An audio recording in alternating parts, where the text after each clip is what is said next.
it's hard not to like. You really have to be on like some different shit to not like this. He's damaged from his entire life of revenge. Hello, and welcome. To At First Glance. I'm Dankson. I'm Eric. Today's episode is a fun one about Afro Samurai. I've never seen it. Well, now you have. So I suggested this. Well, kind of suggested it. It was part of my top 5 animes. Yep. Eric didn't see it. So now he has. I'm surprised it took me this long to watch this anime.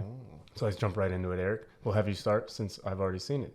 Oh, You already seen it? I've seen it before a long time ago. Before a long time. Before long ago. Yeah, let's start with the art. I gave it a 10. Ooh. It's the only 10 I've given so far. Yo, Cyberpunk didn't even get a 10. No. I don't know why. I just... Because it's sick. It is sick. I don't understand, dude. It's like simplistic in most of the ways, but if you notice the swords and the weapons were a lot more detailed, which was pretty cool. Like it was a good contrast between the two. Oh yeah. But it had this like gritty art to it. Yeah, it had like gritty. very like gritty dark art. Which I liked. Yeah, it's like almost dirty, like Yeah. but in a good way. I noticed even the minor characters looked really like bad. Most other animes you can tell who the minor villains are, just how crappy they're drawn. They're a little more simplistic. There's nothing special about them, but in Afro Samurai like everybody looked badass. They do a lot of details like on the faces, on the eyes. A lot of like shadowing. that. Yeah. I got it up there too, like a 9 or 10. Yeah. I like how they like fish lensed some things. So, Yeah, like the swords, sword yeah, is it'd be curved. Like, for, certain scenes. I've noticed that they exaggerate. I've noticed like the legs will be longer than what they normally would be, but it looks good. Hold on. They exaggerate like the headband things. That's or, like, what it was. The flying out headband. hair, like Yeah. belts. The headband was exaggerated, almost like wicked long and flowy. I loved it. I love the art. So good. Oh, good. I did the music. Obviously, the music was good. I gave it a 9 out of 10. Thanks, RZA. Yeah, thanks, RZA. That's to be expected. Oh, with yeah. Who made it? The music is like one of my favorite tracks for any animes, just because I mean I love RZA anyway. So Rap and anime goes hand in hand. Especially, I'm like- surprised there's not a lot more rap in anime.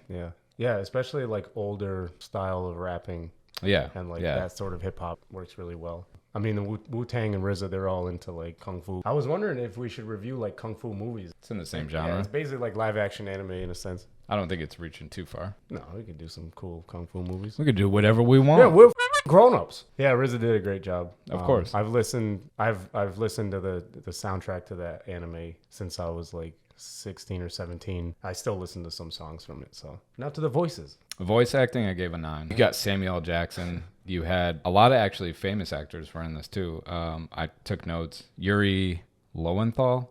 He does Sasuke. He does Spider-Man, and he did Gino in this anime. Oh, Gino, yeah. Mark Hamill was in it. Really? Yeah. He did Ben. He was like the weird dude with the mask. I'll show you later. But yeah, he did Ben. Obviously, everybody knows who Mark Hamill is, so I don't have to explain what he's done. He also does one of my favorite Joker voices in an animated series. Liam O'Brien. He does Gaara from Naruto, and Jushiro from Bleach, which I thought was pretty cool.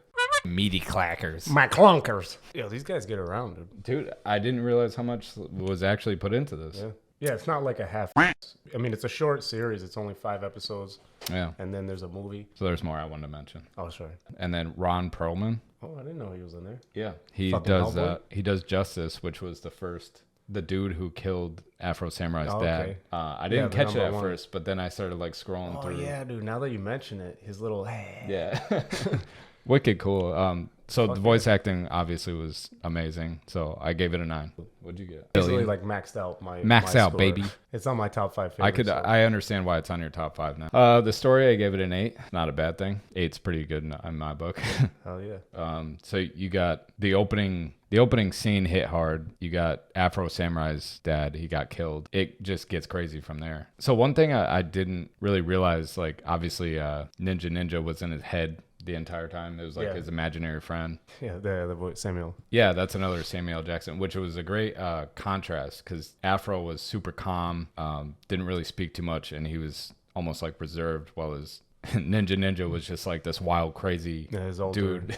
Yeah. It was cool to see like a really super big contrast between the two. But I like the story. There was like so many weird aspects to it, along with the art. Everything kind of plays together. But yeah. you had this like futuristic Japan style kind of like feel to the whole surrounding. They had like some cyberpunk, not from the series, but like a cyberpunk era. Like Yeah, they had technology robots. was, They had a lot of technology. Yeah. Yeah, these types of shows where it's like in the future, but also in the past. It's almost like post-apocalyptic or something. People think future and they think like, oh, nice and pretty and like very technological, but this is like a spin where it's like, yeah, it's in the future, but it sucks. Yeah, the whole premise, like the whole story is basically there's two headbands.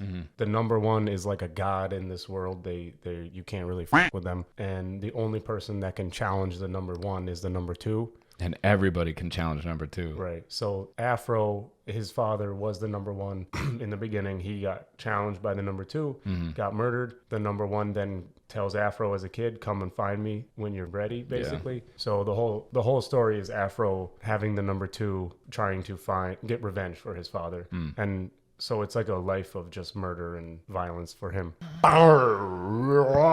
His whole story is messed up. You know, they go through his backstory when he's younger. Like every episode, they kind of go back. His whole life was fucked up. His friend's life was fucked up. It's a dark story. It was brutal. The way they cut their heads off, the blood spilling.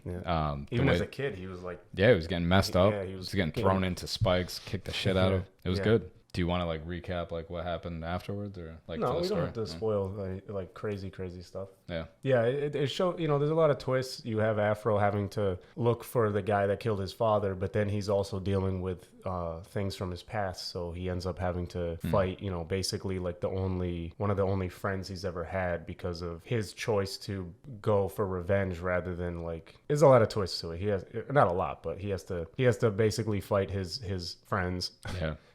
Which is, I guess, will be a spoiler in a way, but I lumped the movie and the anime together. Yeah, you want to watch them together.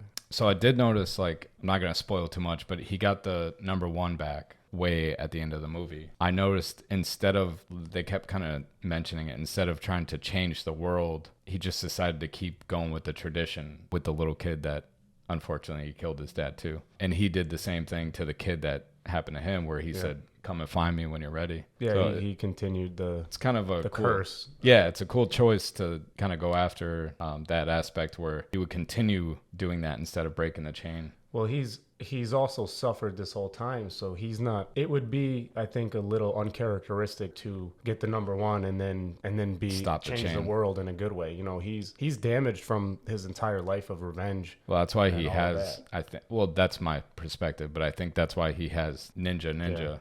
Is because it's like his sanity. Yeah, it's his psychological. He's the crazy, coping. like Ninja is like the crazy one, but in reality, it's like he's the sane one. So, it's just an awesome show. I loved it. I wish they did more. I'm glad you liked it because every person I've told about this show that didn't, you know, a lot of people don't ever seen this show. Really? Yeah, and then they're like, "What the? F-? This is an awesome show." It's hard not to like. You really have to be on like some different shit to not like this. It's on Hulu. Got the movie and the series. I loved it. 5 gold stars. Yeah, so it's definitely a anime I recommend to people now. It's a league of its own, I'll say that, and it's out of the box. Yeah, it won't disappoint. If you're looking for, you know, something that's out of the box, kind of gritty, it's got a cool story. Definitely watch Afro Samurai. Afro Samurai. You had suggested Steins Gate.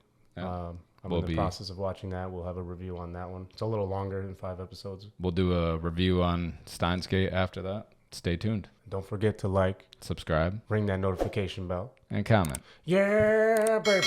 Until next time. Bye. Bye.